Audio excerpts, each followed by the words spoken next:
Welcome back to the channel.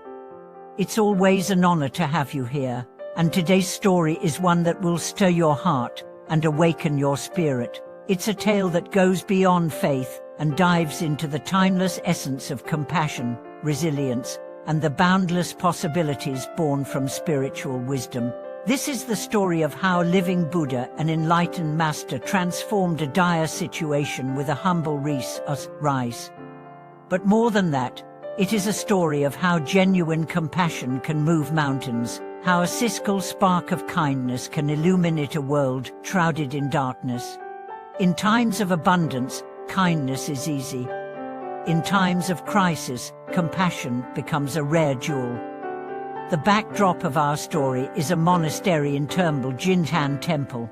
Located in a once fertile and peaceful region, it had long been a sanctuary of spiritual cultivation, a place where monastics and lay people alike sought solace and insight.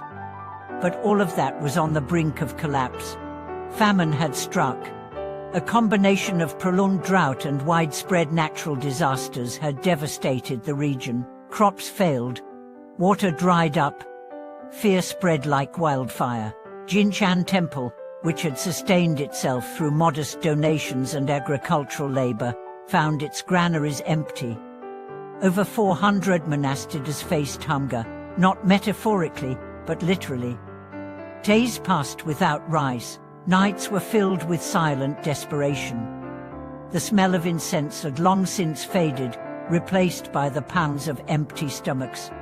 When we speak of suffering in Buddhist teachings, it is often framed as internal, mental restlessness, existential longing, the subtle dissatisfaction woven into life itself. But here, suffering took a raw and physical form: hunger. And that hunger wasn't just for food. It was a hunger for hope, for faith, for the belief that someone might still bring light into the collapsing darkness. Enter the living Buddha. Not one from myth or scripture, but a real figure. A teacher and practitioner so deeply rooted in compassion that his presence alone calmed storms of fear. When he arrived at Jinshan Temple, he didn't come with gold or proclamations. He came with presence. He came with intention. And he came with a plan to gather rice. At first, the idea seemed absurd. The region was gripped by famine. Who would give rice? But the living Buddha believed not in scarcity, but in abundance of the heart. He set out to walk, not ride, not command, but walk from village to village, hut to hut. He bowed at every doorstep. He met eyes with every peasant. He didn't beg, he invited. Give not because you have plenty, he said, but because your heart overflows. Some refused, others mocked. But slowly, something shifted. A widow gave her last handful of grain. A child brought his meal for the day. An old man offered the rice hidden for his funeral. One by one, people remembered that compassion is not about how much you have, but how much you're willing to share. The rice began to flow, not in torrents, but in small, sacred offerings. The living Buddha carried sacks on his back. He walked in rain and sun. He sang prayers with each step, and when he returned to Jinshan Temple, the monks wept, not for the rice alone, but for the miracle of human kindness rekindled. In just weeks, enough rice had been gathered to sustain the monastery through the worst of the famine. The monks resumed chanting. The temple breathed again, but the real transformation was invisible. The despair had lifted, faith had returned. Not in the form of mystical visions or dramatic interventions, but in the quiet, persistent presence of one who refused to give up on love. What can we learn from this? First, that wisdom is not always loud. It can appear in a man carrying rice, in a bar at your doorstep, in a voice that says, "We can make it through this together." Per second, that compassion, when lived fully, becomes contagious. The living Buddha didn't command compassion. He embodied it, and in doing so, he awakened it in others. It reminds us of the Buddhist concept of buddhistopha kandai. A buddhistopha is one who, even on the brink of enlightenment, turns back to help others. This isn't just a mythological figure, it is a possibility in every one of us. When we choose compassion over indifference, when we choose to give even when we ourselves are afraid, we are walking the path of the Bodhisattva. Imagine if each of us lived like that, even for one day. What would happen if every person watching this video gave not just money, but time, presence, attention? If we all looked around and asked, who needs a little rice today, a little hope, a little faith? The world wouldn't just change, it would heal. The story of the living Buddha and Jinshan temple is a powerful reminder that no situation is beyond redemption. Famine of the body or famine of the spirit, both can be nourished by love. He didn't bring a miracle from the heavens. He uncovered the miracle already buried in the hearts of the people. Let us also remember that it wasn't just the gift of rice that mattered. It was how it was given, with intention, with humility, with reverence. The rice was carried like a sacred relic, each grain a testament to someone's courage, someone's decision to be kind when the world felt cold.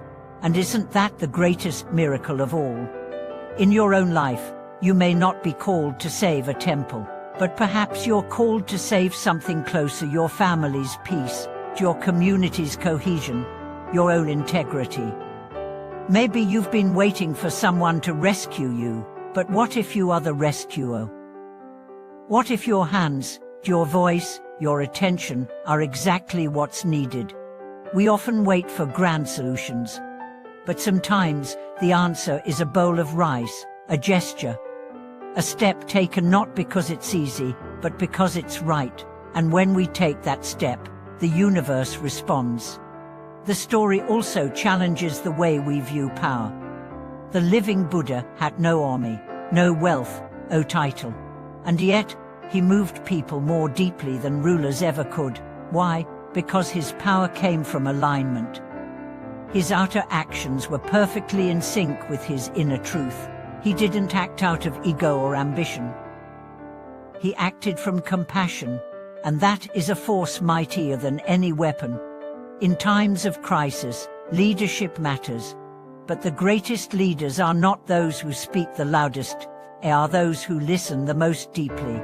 The living Buddha listened to the pain of the people, to the silence of the hungry, to the heartbeat of the earth, and in that listening, he found the path forward. So I invite you today to consider, what would it mean for you to embody this wisdom? Where in your life is there famine not of food, but of kindness, connection, meaning? And what is the rice you can offer, not just once, but daily, quietly, without needing recognition? Maybe it's a phone call to someone lonely. Maybe it's patience with a co-worker. Maybe it's choosing honesty when lying would be easier. These acts may seem small, but remember, the widow's handful of grain helped save a temple. Nothing is small when done with great love. I want to end by thanking you, not just for watching this video, but for being someone who seeks stories like this. Stories that nourish the soul, challenge the mind, and open the heart. The world needs more of that. The world needs more of you. If this story moved you, if it reminded you of what really matters, please support this channel by liking, sharing, and subscribing. Let's continue to walk this path together, uncovering the wisdom hidden in everyday acts, and remembering that every moment is a chance to begin again. Thank you so much for watching this video. May you walk with compassion, may you give from your heart, and may you always know the rice you offer today can change someone's world tomorrow.